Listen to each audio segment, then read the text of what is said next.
ప్రభు యేసుక్రీస్తు నామములో మీ అందరికీ శుభములు. సామాన్య 13వ మంగళవారము. దేవుడు సొదొమ గొమొర్రాల మీద అగ్నిని గంధకమును కురియించెను. మొదటి పట్టణము ఆదికాండము 19వ అధ్యాయము 15వ వచనము నుండి 29వ వచనం వరకు. తెల్లవారిన తరువాత దేవదూతలు లోతును వెళ్ళి పొమ్మని తొందరపెట్టిరి. అతనితో, తొందరపడుము, ఇక్కడ ఉన్న నీ భార్యను కుమార్తెలను తీసుకొని వెళ్ళిపొమ్ము.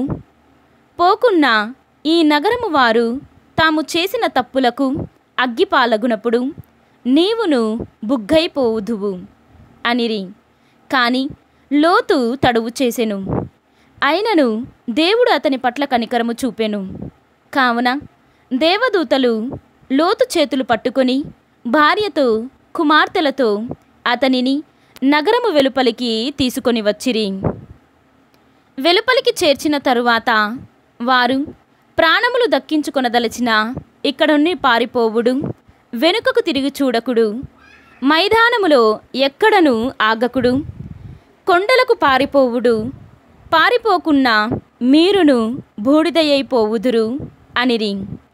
అంతట లోతు, అయ్యా, అట్లు కాదు, మీరు ఈ దాసుని పట్ల ఎంతయో మన్నన చూపితిరి.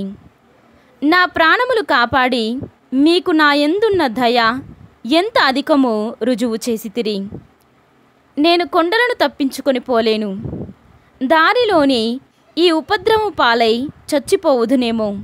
ఇదిగో, పారిపోవుటకు ఇక్కడికి దగ్గరగా ఒక చిన్న ఊరున్నది. నన్ను అక్కడికి తప్పించుకొని పోయి బ్రతకనిండు. అదియే ఆ చిన్న ఊరు అనెను. దేవదూత అతనితో, నీ మనవి చెల్లింతును, నీవు చెప్పిన ఆ ఊరిని నాశనము చేయను. తొందరగా నీవు అక్కడికి పారిపొమ్ము. నీవు అక్కడికి చేరుదాకా నేనేమీ చెయ్యజాలను అని అనెను. కావుననే ఆ ఊరికి సోయరు అని పేరు వచ్చినది. లోతు సోయరు చొచ్చినప్పటికీ ఆ ప్రదేశమున సూర్యుడు ఉదయించెను. దేవుడు ఆకాశము నుండి సొదొమ గొమొర్రాల మీద అగ్నిని గంధకమును కురియించెను. దేవుడు ఆ పట్టణములను నేలమట్టము చేసెను, మైదానమునెల్లా నాశనము చేసెను, పట్టణ ప్రజలను చంపెను. నేల నుండి పుట్టి పెరిగిన చెట్టు చేమలను బూడిద చేసెను.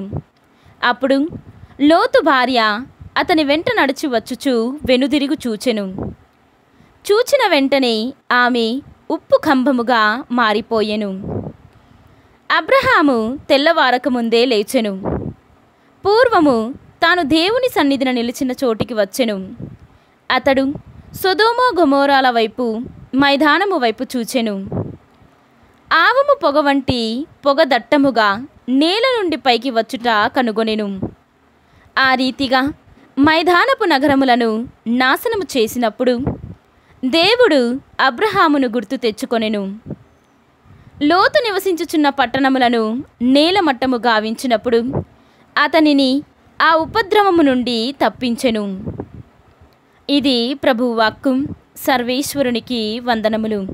భక్తి కీర్తన. ప్రభు, నా పట్ల నీ కరుణ మిక్కటము.